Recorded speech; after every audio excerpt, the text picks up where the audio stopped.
একজন প্রচন্ড আটপৌরে চেহারার মধ্যেও একটা যে ভীষণ জেদি এবং কি বলবো ভীষণ জেদি এবং শক্তিশালী একজন মহিলা ছিলেন, যিনি কিন্তু সারা জীবন নিঃস্বার্থভাবে মৃণাল সেনকে সাপোর্ট করে এসেছেন।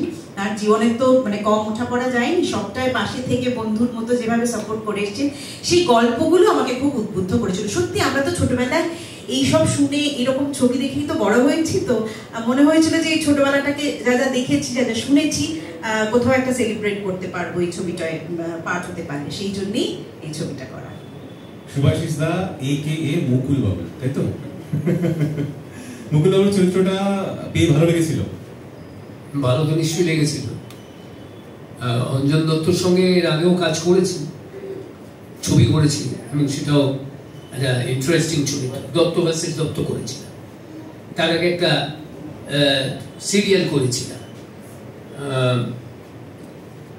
প্রথম যখন অঞ্জন দা আমাকে বললেন এই কাজটা করার জন্যে, আমি সত্যিই বলছি আমি খুব আনন্দিত হয়েছিলাম এবং গর্বিত হয়েছিলাম যে মৃণাল সেনের উপরে একটা ছবি, মৃণাল সেনকে নিয়ে ছবি, সেই ছবির একটা অংশ হতে পারবো আমি বলি। এবং আজকে খুব ভালো লাগছে একটা জিনিস ভেবে যে আজকে এমন দিনে মৃণাল সেনের ছবির ট্রেলার লঞ্চ হচ্ছে, মৃণাল সেনকে নিয়ে একটা ছবি যেটা ট্রেলার লঞ্চ আজকে, সেই আজকের দিনে আর এক মহান পরিচালক সত্যজিৎ রায়ের জন্মদিন, আমরা তাকেও আজকের দিনে স্মরণ করি। এবং দুজনের মধ্যে কিন্তু একটা লড়াই ছিল, কোল্ড ওয়ার ছিল, সেটা তো অন্য কথা, সেটা অন্য প্রসঙ্গ, সেটা আজকে আলোচ্য বিষয় নয়। তবু বলি যে তিনজন পরিচালক আমাদের বাংলা ছবিকে আন্তর্জাতিক ক্ষেত্রে তুলে ধরেছেন, বাংলা ছবির মান বাড়িয়ে দিয়েছেন, পরিচিত করেছেন। তাদের একজন সত্যজিৎ রায়, একজন ঋত্বিক ঘটক, আর একজন মৃণাল সেন। তাকে নিয়ে ছবি, আমি সত্যি এই ছবির অংশ হতে পেরে নিজেকে ধন্য মনে করছি। এবং অঞ্জন দত্তর সঙ্গে আবার কাজ করতে পেরে আমি সত্যি লাভবান। বারবার ইচ্ছে করে কাজ করবার, কিন্তু সবসময় হয়ে ওঠে না, হয়তো আমার মতো চরিত্র বেরোয় না। কিন্তু এই যে চরিত্রটা আমি এখানে করেছি মুকুল বাবুর, মুকুল বাবু ছিলেন মৃণাল সেনের ম্যানেজার, খুবই কাছের মানুষ। এবং আমি মৃণালদাকে চিনি, মৃণালদার সঙ্গে আমার ব্যক্তিগত পরিচয় ছিল দীর্ঘদিন ধরে, এবং আমার দুর্ভাগ্য আমি তার ছবিতে কাজ করে উঠতে পারিনি, তিনি আমাকে নেননি, এটাই বড় কথা। কিন্তু তার সঙ্গে ব্যক্তিগত পরিচয় আমার দীর্ঘদিনের ছিল। আর মুকুল বাবুকে আমি সেভাবে দেখিনি, তার ফলে আমি জানতাম না তার মানে মানুষটা কিরকম। আমার সম্পূর্ণটাই অঞ্জনদাকে ফলো করে করা, তার চিত্রনাট্য, এবং অঞ্জনদা আমাকে যেভাবে বুঝিয়েছেন মুকুলবাবু সম্পর্কে।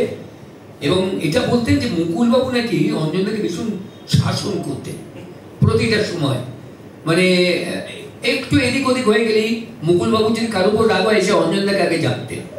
এই চারটা অঞ্জনদাই খেত মুকুলবাবুর কাছ থেকে, কিন্তু প্রচন্ড ভালোবাসতেন, অসম্ভব ভালোবাসতেন অঞ্জন দত্তকে। এই ছবিতেও সেটার একটা টুকরো আভাস রয়েছে, যেখানে এই ম্যানেজার মুকুলবাবু অঞ্জনকে বকছে, আবার পরকালে পর মুহূর্তে তাকে স্নেহও করছে। তো এইরকম একটা চরিত্র, এবং মৃণাল বাবুর সঙ্গে তার যে ব্যক্তিগত সম্পর্ক সেটাও খুব ইন্টারেস্টিং। সে কতগুলো গল্প আমাকে অঞ্জনদা বলেছিল, তার কিছু টুকরো অংশ এই ছবিটাও রয়েছে, যে কি ধরনের সম্পর্ক তাদের দুজনের মধ্যে ছিল। তো আমি আবার বলি, এই চালচিত্র এখন তার ট্রেলার লঞ্চ আজকে, আমি শুভকামনা জানাই। অঞ্জনদাকে অনেক অনেক ধন্যবাদ এরকম একটা ছবি বানানোর জন্যে, মৃণাল সেনকে এরকম ভাবে শ্রদ্ধা জানানোর জন্যে, এবং সেই সঙ্গে আমি ব্যক্তিগতভাবেও তাকে শ্রদ্ধা জানাই। এবং ঐচিওকেও ধন্যবাদ যে তারা তাদের প্ল্যাটফর্মে এই মৃণাল সেনকে ট্রিবিউট জানাচ্ছে, এটা তাদের ক্ষেত্রেও একটা ট্রিবিউট দেওয়া মৃণাল সেনকে। মৃণাল সেনের নিয়ে ছবি, সেটা হইচই রিলিজ করছে এবং প্রেক্ষাগৃহ আসছে। আপনারা যেটা অঞ্জনদা বলেছে, আমিও বলি অভিনেতা হিসেবে আপনারা একটু সাপোর্ট করবেন, একটু এগিয়ে দেবেন ছবিটাকে, তবেই 5 জনের মুখে মুখে ছবিটা ফিরবে এবং ছবিটা সবাই দেখবে। আমার